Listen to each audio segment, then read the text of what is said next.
Olá pessoal, inicialmente eu gostaria de me apresentar. Eu me chamo Roger de Castro, sou advogado criminalista aqui na cidade de Santa Maria, no centro do estado do Rio Grande do Sul. Também sou professor da Faculdade Palotina, né, ministro aí as cadeiras de Direito Penal, Processo Penal e Prática Penal. E a convite da organização do evento, hoje eu fui provocado para falar, para tecer, para fazer algumas reflexões a respeito das decisões processuais penais frente à mediatização do processo penal. Esse é um tema que me é bastante caro, porque é um tema em que eu fiz uma grande pesquisa a partir do ano de 2016 até 2019, né? Foi um período que eu pesquisei bastante esse tema. Inclusive foi um tema que eu tratei na minha dissertação de mestrado. Então é um tema em que eu gosto bastante de tratar, né? Eu costumo trabalhar isso em sala de aula, debater isso em sala de aula. Então foi o tema escolhido por mim para que eu viesse aqui hoje, né, fazer essa fala, né, trazer essa reflexão, essas questões relativas ao tema. Antes também de ingressar diretamente ao tema, eu gostaria de fazer meus mais sinceros agradecimentos aos organizadores desse evento, né? Um evento dessa magnitude, ele nos é motivo de muita alegria, né, em participar. E eu lembro que quando eu estava na faculdade, isso lá nos anos 2007, deve ter sido isso, né? Eu ingressei na faculdade em 2006, saí em 2011, então calculo que tenha sido 2007, 2008. Eu estive presente nesse evento em Gramado, né? E hoje eu tenho a satisfação de contribuir então com a realização desse evento. Então, externo aqui, deixo registrado aqui a minha gratidão ao convite, né? A confiança no meu trabalho, né? No que eu posso somar aqui para um evento dessa magnitude. É com muita felicidade mesmo, com muita gratidão mesmo, que eu venho até vocês para fazer essa minha fala, né? É algo que me deixa bastante feliz, realmente, em poder estar aqui hoje, né? É um evento que está sendo gravado, está sendo divulgado, então quero deixar aqui registrado que, independente do dia que vocês estão assistindo isso, vocês podem ter certeza que eu sou muito grato à organização do evento por terem me convidado a participar, a me dar essa oportunidade. Indo direto ao ponto, e eu fiz aqui algumas anotações, eu vim falar com vocês a respeito das decisões processuais penais, da influência da mídia dentro das decisões processuais penais. Não é nenhuma novidade todo o nosso modelo processual, toda a nossa luta democrática para chegarmos no modelo processual acusatório, que é o que temos hoje. Eu acho até que seria muito simplório eu vir e conversar com vocês a respeito do modelo processual acusatório, das diferenças entre o sistema acusatório e o sistema inquisitório, daquilo que o juiz ele deve fazer, da imparcialidade do juiz em que ele deve ter. Então, já vou pular diretamente essa parte, porque eu acho que isso é algo que é inerente a todos nós, né, que somos operadores do direito, é nós já termos a ciência, né, de toda a luta que a gente teve para conquistar um processo penal democrático, para conquistar as garantias e os direitos fundamentais previstos na Constituição, que por vezes acabam sendo colocados de lado em prol de interesses pessoais. E sobre isso, pessoal, então, ingressando aqui diretamente no tema, Essa ideia de discutir sobre a influência dentro do processo penal, ela surge, como eu já havia dito, como eu já havia manifestado, ela surge a partir de uma dissertação de mestrado em que eu penso em escrever um projeto trabalhando justamente a decisão processual penal coligada, né, interligada com os discursos que a gente vê através da mídia né, através das redes sociais. Quando a gente faz uma pesquisa sobre a influência das decisões dentro do processo penal, sobre as influências que pode ter uma decisão processual penal a partir de uma notícia, eu me recordo que quando eu levei esse tema até o meu orientador, ele me questionou: mas como é que tu vais provar que realmente existe uma influência da mídia dentro do processo penal? E eu respondi para ele: professor, quando a gente analisa alguns atos judiciais, a gente consegue identificar facilmente que aquele magistrado ele está, de certa forma, influenciado por algo externo. E digo isso no seguinte sentido: se vocês que estão me ouvindo fizerem uma análise daquelas decisões, daqueles processos em que houve a mediatização do processo, eu poderia apostar com vocês que quando o processo ele é mediatizado, ele é levado até a mídia, esse processo ele tem um tratamento diferenciado daquele processo em que envolve uma pessoa pobre, em que envolve um réu pobre, um réu desconhecido. Agora, quando o processo ele envolve pessoas importantes na sociedade, leia-se, pessoas conhecidas na sociedade, a própria mídia coloca uma luz, uma lupa dentro daquele caso, e isso acaba sendo influenciado pelo próprio juiz. Eu poderia dizer aqui que o juiz ele é um ser que ele deveria ser imparcial, de fato, isso é o que se espera de um juiz, a imparcialidade. E vejam, eu estou dizendo que eu espero do juiz a imparcialidade e não a neutralidade. Porque o juiz ele é uma pessoa assim como eu sou. Tudo que ele vê, tudo que ele sente, ele vai absorver de certa forma aquilo. Mas quando ele pega a caneta que julga, ele tem que deixar de lado aquilo que ele pensa e aquilo que afeta ele internamente. E é a partir disso que eu faço essas indagações. E uma observação importante, que isso é uma memória minha da minha infância, em que o meu pai, ele uma vez me disse: eu conversei com um amigo, ele não lembro exatamente se era um amigo ou se era um paciente dele, meu pai é médico, né? Em que um paciente dele era juiz, e ele disse, esse juiz teria dito para o meu pai: se eu quiser absolver, eu absolvo, se eu quiser condenar, eu condeno, se eu quiser condenar ele a determinado tempo, eu condeno, se eu quiser dar uma pena grande, eu dou, se eu quiser uma pena pequena, eu dou. E lá na época, eu fiquei reflexivo a respeito de o poder que tem um magistrado com uma caneta na mão. E aí a gente começa a estudar e refletir sobre isso, e hoje, né, eu já vejo que aquele magistrado, quando ele faz aquela referência, de maneira errada.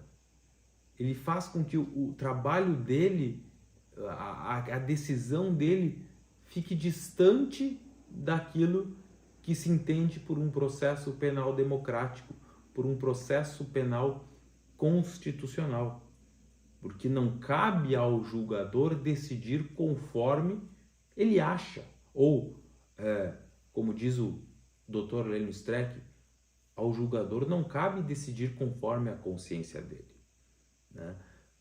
O juiz, ao julgar, ele deve levar em conta tudo aquilo que existe dentro da Constituição, tudo aquilo que existe dentro da história do direito. O direito é integridade, o direito é coerência. Isso Ronald Dworkin trabalha muito bem essa questão do direito ser integridade, né? O direito ser um direito coerente. Direito é integridade e coerência. É o juiz ele olhar para trás e ser coerente com a história, entender o porquê que aquela lei, o porquê que aquela decisão ela deve ser constitucionalmente adequada. E aí eu comecei a refletir sobre os processos midiáticos, né? E tem, historicamente, a gente tem, se vocês fizerem alguma pesquisa em relação a isso, a gente tem a história da escola base. A escola base é onde os diretores da escola, os donos da escola, eles sofreram uma agressão muito grande por parte da sociedade porque houve a mediatização de uma investigação que estava ocorrendo em que aquela escola ela foi denunciada por estar abusando das crianças. E essa investigação que teve, em que houve um linchamento público desses diretores, ela desagou em nada, né? Não houve sequer uma denúncia processual penal. Mas isso se deu justamente em razão da mediatização daquele processo. Só que quando eu falo em mediatização daquele processo, eu falo apenas numa grande mídia. E aí eu preciso trazer isso para os dias atuais, em que para nós, atualmente, que vivemos nessa sociedade interligada e interconectada, né? A internet ela acaba por fazer com que inexista barreiras geográficas. Hoje, tudo que é posto na internet aqui no centro do estado, em Santa Maria, se eu fizer uma postagem agora, nesse momento, essa postagem ela alcança o mundo, né? Sem nenhum tipo de barreira. Começa e se cria um grande cenário dentro da internet a respeito de alguma coisa. Então a internet ela virou um local que ela nos traz muita facilidade, tanto para o bem, para fazer coisas boas, coisas em prol social, quanto para o mal. E aí eu faço essa divisão, esse maniqueísmo do bem para fazer coisas em prol da sociedade e no mal para terminar, né? Para difamar, para caluniar alguém. E dentro disso, né, pessoal, se a gente fizer um acompanhamento do que a gente vê nas redes sociais, a influência das redes sociais no processo penal, ela nasce a partir do que a gente vê na sociedade em rede, na internet. E quando eu fiz a minha dissertação do mestrado, eu comecei a fazer uma pesquisa, porque eu fui provocado pelo meu orientador, no sentido, mas como é que tu vai provar essa influência? Eu fiz uma pesquisa específica em relação à Operação Lava Jato na época. Né? Na época a gente tinha um juiz, que era o Sérgio Moro, e a gente tinha um Ministério Público, né, que era o Deltan, e eu fiz uma análise a partir das audiências assim, que o Moro presidia. Né? E ali eu percebia que aquele juiz ele não me parecia ser tão imparcial assim pelo número de perguntas que ele fazia durante a audiência. Não satisfeito com isso, eu comecei a perceber que a mídia, a grande mídia, aí quando eu falo em grande mídia, a mídia tradicional, a televisão, a revista, o jornal, começou a tratar o juiz da época como se ele fosse um super-herói, um herói nacional. E a partir das decisões dele, a partir da postura dele como magistrado, era perceptível que ele gostou disso. E gostar de ser tratado como um super-herói, enfim, para uma pessoa comum, talvez não seja demérito algum. Todos nós gostaríamos de ser tratados como sendo herói, como tendo feito uma grande coisa. Agora, especificamente, quando a gente trabalha a questão de um juiz, um ser imparcial, que gosta de aparecer, e não estou falando aqui apenas do juiz da Lava Jato. Eu poderia citar N exemplos de magistrados, né, de promotores, de advogados, que por vezes acabam deixando de lado a seriedade que exige um processo em prol de a sua figura pessoal, em prol da sua imagem, né? Agora, é evidente que quando um juiz de direito ele gosta disso e se preocupa com a sua imagem, ele acaba fazendo com que o processo penal, que deveria ser um processo penal democrático, um processo penal acusatório, um processo penal presidido por um juiz imparcial, ele se torne parcial, porque este juiz, este julgador, ele começa a ouvir a voz das ruas, a voz que vem da mídia. E seria essa questão do juiz, como ele vai fazer para transparecer aquilo em que ele está sendo influenciado, aquilo que ele se sente pressionado. Porque não é só também a influência que faz com que os juízes decidam de uma maneira ou outra. Mas a gente tem o conhecimento de que, por vezes, o juiz, o julgador, ele se sente influenciado de tal maneira que ele leva, e eu digo influenciado no sentido também de pressionado, que ele leva essa pressão, essa influência para dentro do processo penal. Por influência, né, por pressão externa. Só que, pessoal, o grande dilema e o que importa para o direito processual penal, e aí o Lênin Streck tem uma obra que ele fala que existe uma resposta correta, e a resposta correta é a resposta constitucionalmente adequada.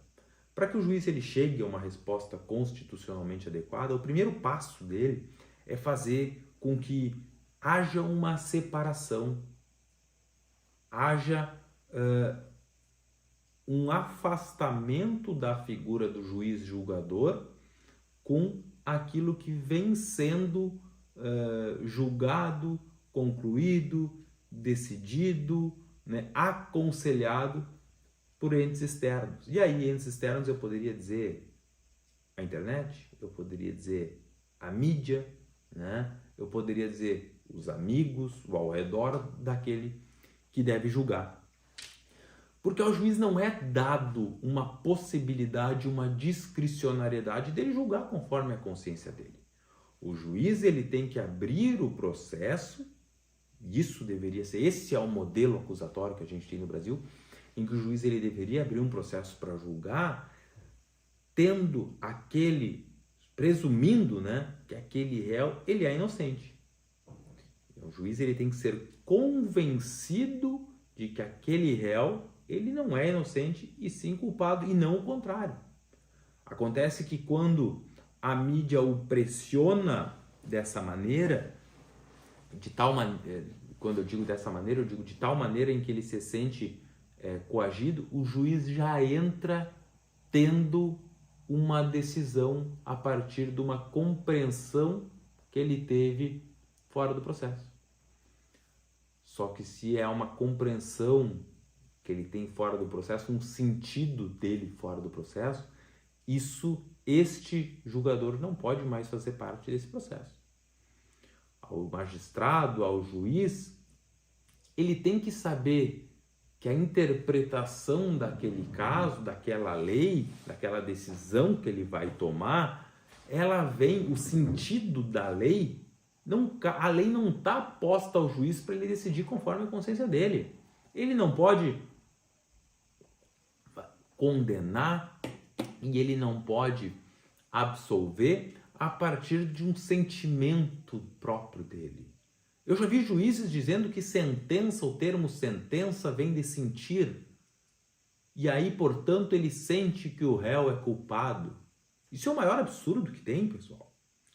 O sentido de uma decisão, especialmente processual penal, porque envolve a liberdade de alguém, ela é atribuída O sentido de uma decisão ela tem que ser atribuída a partir de uma leitura constitucional. Veja, não está à disposição do intérprete qualquer opção em afirmar algo sobre o texto. O intérprete, ele não pode fazer um julgamento a partir do que ele acha que é. Ele tem que ler as provas que ele tem no processo e ele tem que julgar com base dentro das regras processuais, das leis. E a interpretação dessa lei ele deve fazer a partir da Constituição Federal. Ele tem que perquirir o que, de fato, o legislador, o constituinte, fez, né? O que ele gostaria, o que ele queria, qual foi a intenção dele ao escrever aquele texto. Quando se fala que uma decisão ela não pode ser arbitrária, é nessa linha, pessoal. Não é dado arbítrio ao magistrado decidir conforme ele quer. Ele não pode pegar uma lei e adaptar ao caso concreto porque ele quer. Quando o juiz julga, ele deve julgar a partir de um entendimento constitucional. Um processo penal ele não pode ser um palco de confissões do juiz. Ele não pode colocar a sua interpretação pessoal. Vocês imaginam que o juiz, ao julgar um processo, ele acaba julgando o processo com base no que ele pensa. Mas só um pouquinho. Hoje eu posso pensar uma coisa, amanhã eu posso pensar outra coisa diversa. Hoje eu posso estar de bom humor, amanhã eu posso estar de mau humor, e isso acaba influenciando dentro de um processo penal. Né? Além disso, quando ele julga, e aqui ingressando especificamente no tema da influência, né, das redes sociais, da mídia dentro do processo penal, eu preciso fazer a seguinte análise. O juiz, se ele não se sente apto a ser um ser imparcial, primeiro detalhe, ele não vai poder fazer o julgamento, porque se ele entra no processo sem aquela presunção de inocência, quando ele vai julgar sem aquela presunção de inocência, já começa errado.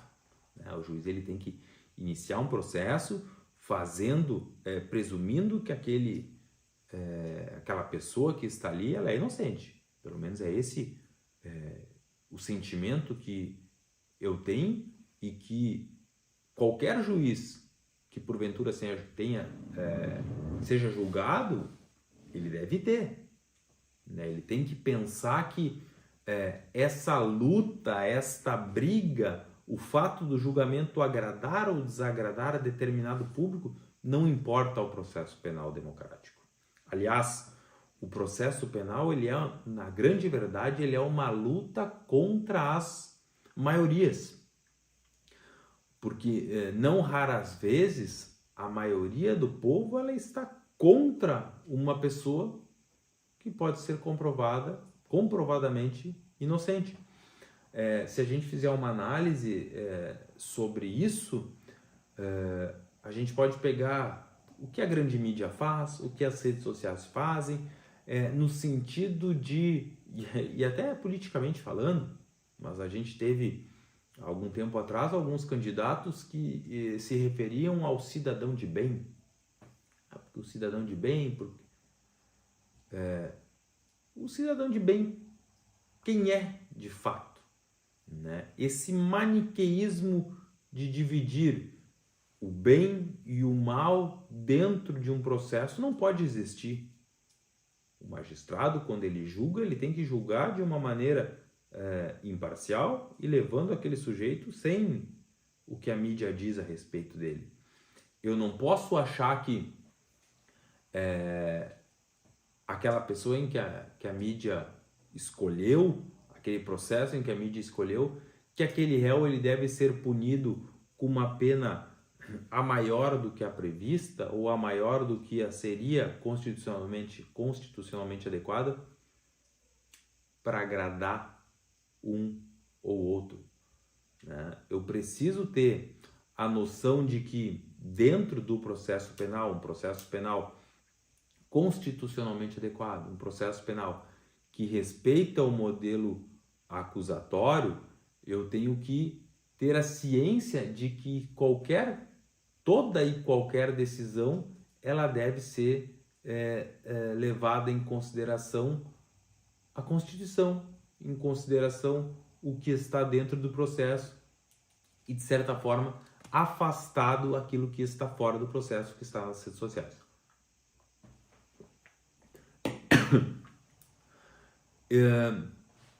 E quando a gente pega as mídias, as redes sociais, né, a forma de fazer o processo penal, que existe no processo penal atualmente, a gente tem que fazer a seguinte análise a respeito do tema. A pressão, a cobrança feita pela mídia, pela rede social, normalmente ela se dá a partir de uma curta investigação policial. Ou nem investigação policial, mas a partir do que a vítima disse, a partir do que alguma testemunha disse. E normalmente, e aqui eu já peço desculpa se porventura eu acabo por ofender algum jornalista, mas normalmente o trabalho do jornalista ou da pessoa que exerce essa profissão de divulgação, o blogueiro, enfim, né, ele pinça determinadas coisas, faz com que essas coisas elas sejam maximizadas de certa forma, porque o que vende o jornal, o que vende a divulgação é justamente algo maximizado, algo grandioso, e atira esse furo de reportagem, essa grandiosidade na notícia, como é que eu poderia me referir de uma maneira melhor? Ele atira essa notícia maximizada, então esse tema super dimensionado, atira lá na rede social, atira lá na notícia.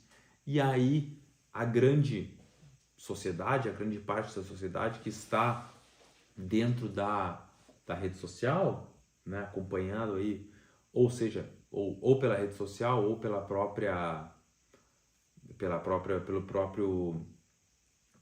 mídia tradicional, né, pela TV, faz com que isso se torne algo grandioso. E aí o público, os ouvintes, as pessoas da rede social, elas acabam então por pegar uma pessoa, um sujeito, e transformar esse sujeito em o pior ser humano do mundo, quando na verdade, se nós levarmos em consideração o caso concreto, aquela atitude dele não foi uma atitude tão ruim assim. Mas isso já está posto no mundo, né? Isso já vem numa escala tão grande em que esse sujeito que está sendo acusado, ele acaba por ter uma dificuldade imensa em demonstrar a sua verdade, e isso acaba sendo levado para dentro do processo penal.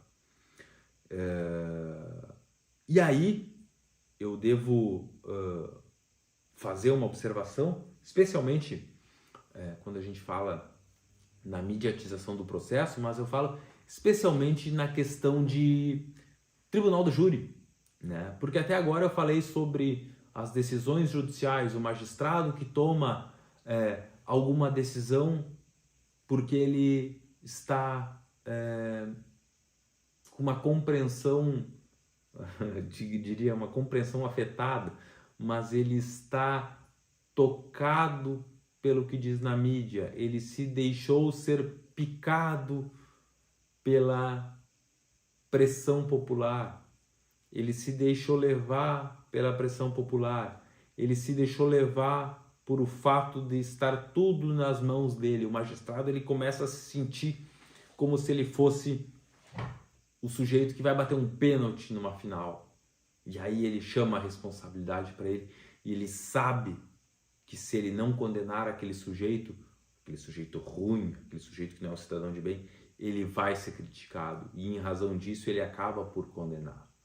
Não raros os casos, novamente eu falo, não se trata de casos, somente casos nacionais. E eu referi aqui a Lava Jato, sem nenhum medo, sem nenhuma dúvida. Lá em 2017 eu já referia, em 2018 eu já dizia que o juiz responsável pela Lava Jato, ele estava errando, ele estava sendo parcial. E deu no que deu. Tá aí, a história está aí para nos contar. Mas aqui no próprio Rio Grande do Sul, há pouco tempo a gente teve um tribunal do júri em que um juiz, ou uma juíza, enfim, o júri condenou o réu e o juiz simplesmente deu uma pena estratosférica para aqueles réus. E aí eu me pergunto, será que se este caso em que o juiz deu uma pena estratosférica, se este caso não tivesse sido transmitido, por exemplo, pelo YouTube, não tivesse sido amplamente divulgado pela mídia, será que a pena desses réus seria a mesma? Eu tenho a ousadia de dizer que com certeza a pena deles seria bem menor. Bem menor. Porque aquele juiz, ou aquela juíza, enfim, agora não me recordo se é homem ou mulher, isso pouco importa por causa de questão, ele se afastou de uma decisão constitucionalmente adequada, e no caso uma decisão penalmente e processualmente adequada, porque ele, nesse caso em específico, ele deixou de avalizar determinadas regras penais em que haveria diminuição de pena, né? E deixou de lado a fim de dar uma pena maior, porque possivelmente o processo tenha sido um processo julgado e transmitido pela mídia, né? Nesses casos, no caso do Lava Jato, todos os casos midiáticos, todos é uma palavra complicada de dizer, né? Mas assim, nos grandes casos, na maioria dos casos midiáticos, se nós formos a fundo na postura do juiz, a gente vai observar que a postura do juiz, ela transcende a postura de um juiz de um juiz que a gente espera, de um juiz imparcial. Sempre que o caso ele é transmitido, em que uma câmera é ligada, em que há um jornalista na porta, eu tenho tranquilidade em dizer que este caso ele vai ser tratado de maneira diferente. Seja pelo magistrado, seja pelo Ministério Público e seja pelo advogado de defesa. Porque quando um caso ele é midiático, isso traz uma carga de responsabilidade para nós, advogados da defesa ou da assistência à acusação, traz uma carga maior para o Ministério Público, mas tanto a defesa quanto o Ministério Público fazem um papel diferente do papel do juiz. O juiz ele está lá, um ser imparcial, absorvendo o que o órgão acusador manda e o que a defesa manda. A partir disso ele vai fazer a leitura dele. Então eu não vejo problema em uma postura diferenciada da defesa e eu não vejo problema numa postura diferenciada do Ministério Público. Mas eu vejo um grande problema na postura diferenciada do magistrado. O magistrado ele não pode gostar de ser o super-herói, ele não pode gostar de ser um herói, ele não pode gostar de vestir a capa, a toga dele como se fosse uma capa de super-herói. Porque no momento que ele fizer isso, ele está fazendo isso errado, né? E nós estamos, né, diante de um julgador que deixa a imparcialidade de lado e acaba então por ferir os princípios de um processo penal democrático. Mas eu vinha falando antes, até para não perder o fim da meada, eu vinha falando do poder, né, do tamanho do impacto dentro da pressão que a gente vê pelas mídias tradicionais e pela internet dentro de um processo de júri. Quando eu falo que o magistrado ele atua com certa parcialidade em determinados casos, em que ele transforma o sentido das palavras, em que ele pega um sentido de uma palavra e parte para aquele sentido, transforma o sentido da palavra em algo diverso a partir de uma pré-compreensão dele, o que está totalmente errado, né? Toda lei, toda interpretação vinda do magistrado, ela tem que vir a partir da Constituição. Então, o magistrado, primeira coisa, não cabe ao magistrado alterar o sentido das palavras, julgar conforme a consciência dele, transformar uma palavra que está escrita na lei em outra coisa diversa porque ele pensa que é outra coisa diversa, porque a história dele mostra que é outra coisa diversa. O magistrado, ele necessita olhar a lei, necessita fazer a interpretação da lei e necessita fazer essa interpretação com base no que a Constituição está dizendo para ele. Eu poderia dizer o seguinte: por que esta cadeira que eu estou sentado se chama cadeira? Se eu entendo que ela não se chama cadeira. Ela se chama cadeira porque é uma história por trás dela. Não cabe ao magistrado assujeitar a palavra. E assujeitar a palavra significa ele pegar uma palavra da lei, o texto legal, e transformar com base no que ele sente. Porque o magistrado ele tem que fundamentar a decisão dele e essa decisão dele deve ser fundamentada dentro da Constituição Federal, dentro das regras do jogo. Mas o que eu estava falando este impacto que eu já visualizo dentro do processo penal em que é julgado pelo juiz, ele tem um grande problema quando se fala em tribunal do júri, né? Porque o magistrado, quando ele julga, ele já julga, ele tem que, pelo menos a gente espera que o magistrado fundamente uma decisão com base, explique o porquê que ele está tomando aquela decisão, né? Que é a fundamentação da decisão. Aliás, isso é uma obrigação, isso é algo constitucional, precisa haver fundamentação dentro de qualquer decisão. Mas dentro do tribunal do júri, os julgadores, eles são pessoas do povo e pessoas que vêm, muitas das vezes, contaminadas pelas notícias. E isso fica complicado de dosar qual é o tamanho do impacto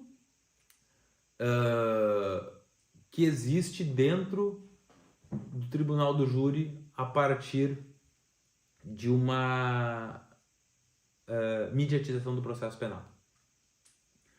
Quando eu digo que o juiz dentro do processo penal ele deve adotar uma decisão constitucionalmente adequada, de certa forma a gente consegue comprovar, porque o juiz ao decidir ele tem que tomar essa decisão, adotar essa decisão a partir de fundamentos constitucionais, a partir de uma postura. O juiz ele vai presidir as audiências, ele vai presidir o julgamento e ele vai adotando algumas posturas em que ele acaba por demonstrar que ele está sendo parcial ou acaba por demonstrar uma imparcialidade, que ele acaba por deixar de lado a pressão, né? E julga de maneira correta.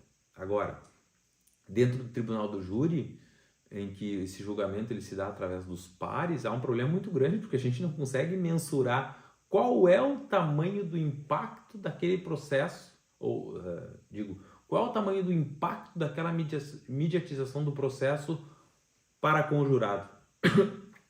O jurado, como vocês bem sabem, ele não precisa fundamentar a escolha dele. O jurado ele vai colocar sim, condeno, não, absolvo, ou qualifico, ou reconheço a qualificadora, sem qualquer tipo de fundamentação. O que faz com que o processo penal, por vezes, ele trabalhe de uma maneira muito, muito complexa e muito complicada, no sentido de que a defesa, por vezes, ela tem que fazer um papel de transformar a figura do réu que está sendo acusado, mostrar que a figura do réu que está sendo acusado não é aquela que está sendo ou que foi pintada pelas redes sociais. A gente costuma dizer que quando um processo há uma mediatização do processo penal, o júri já começa no famoso 7-1 contra o o réu. E aí a defesa ela necessita fazer um trabalho de aproximação do réu para com os jurados, para tentar demonstrar ou tentar fazer com que aquele jurado ele julgue a partir de um julgamento neutro, né? De um julgamento correto, como se espera. Então, essa provocação que eu venho fazer para vocês é justamente nesse sentido. Quão grave é uma influência da mídia, e aí, mídia, leia-se, a grande mídia, a mídia tradicional, a internet, a rede social, né, todas as redes sociais em que as pessoas publicam o que quiser. O quão grave é isso quando isso ingressa dentro do processo penal, né? Infelizmente, eu tenho visto algumas decisões que demonstram que sim, de fato, todos os processos penais em que há essa pressão da mídia no sentido de esse sujeito não é um sujeito de bem, e o cidadão de bem está indefeso enquanto esse bandido, esse réu, esse denunciado, ele não está preso, ele não foi condenado. Há uma pressão muito grande em relação a isso que acaba entrando dentro do processo penal e acaba esculhambando, tornando o processo penal uma verdadeira bagunça e uma verdadeira ferramenta de punição. Vejam que, e não falo nenhuma mentira quando a gente analisa a prisão preventiva. A prisão preventiva é algo que deveria ser tratado como uma exceção no nosso país, mas que não é. A prisão preventiva, todo mundo sabe que se a gente pegar os presos preventivamente que estão hoje presos, é um número imenso, um número gigantesco, em que os juízes, por questões próprias deles, ou por questões até mesmo de política, acabam por tomando uma decisão sem avaliar o caso concreto. Eu aqui na cidade de Santa Maria, eu já vi um juiz despachar num flagrante, dizendo que ele despachou mantendo a prisão, homologando o flagrante, tornando a prisão em flagrante em prisão preventiva, porque ele dizia nessas palavras que eu vou dizer para vocês. Ele dizia o seguinte: olha, com esse juiz não tem essa história de que a polícia prende e o judiciário solta. Com esse juiz, o que a polícia prende vai ficar preso. E aí ele manteve o sujeito preso com base na garantia da ordem pública, que aí é um outro problema que a gente tem em processo penal, que é o fundamento talvez mais genérico que exista para mandar alguém para a prisão, para trás das grades, com base na garantia da ordem pública. Mas afinal, o que é ordem pública? Né? Mas isso seria tema aqui para a gente ficar dias e dias discutindo. Poderíamos fazer, inclusive, uma jornada só para tratar, afinal, o que é garantia da ordem pública, e a gente não chegaria a uma conclusão, porque isso é o tema, é a utilização, o fundamento mais genérico possível e talvez o fundamento que mais cause injustiça. Mas enfim, em razão do tempo, eu vou finalizando a minha fala, vou agradecer novamente o convite. Espero que as minhas provocações elas façam que vocês ouvintes reflitam sobre a influência da mídia dentro do processo penal. Quero dizer aqui para vocês que eu não tenho nenhum receio em dizer que sim, que de fato há essa influência é possível, é facilmente comprovada a partir de decisões que são tomadas dentro de um processo penal midiático e de decisões que são tomadas dentro de outro processo penal. A gente tem N casos que poderiam embasar isso, tem determinados processos penais são tão midiáticos que determinados fatos acontecidos ali se tornam uma lei, mas isso, claro, isso não é nenhuma crítica, isso é apenas uma análise que deve ser feita, e a minha crítica aqui vai ao julgador que se deixa levar pela pressão vinda das redes sociais, por se importar com o que os outros vão dizer, com que aquelas pessoas que desconhecem do ramo do direito vão dizer a respeito daquele tema que ele está julgando. Então, a minha crítica é essa, nesse sentido de que o magistrado ele acaba, por vezes, deixando-se levar pela onda da mídia, deixando-se levar por pressões externas, de pessoas que nada sabem sobre o direito E esse magistrado, esses julgadores acabam por deixar de lado a Constituição Federal, acabam deixando de lado a nossa lei e invertem o sentido da lei a fim de atender à expectativa do público externo ou da grande massa, né, da rede social, a grande massa invisível da rede social. Espero ter contribuído em algo com vocês. Agradeço novamente o convite, agradeço a atenção e espero ser novamente convidado aí para a gente trocar novas ideias e novas reflexões. Muito obrigado.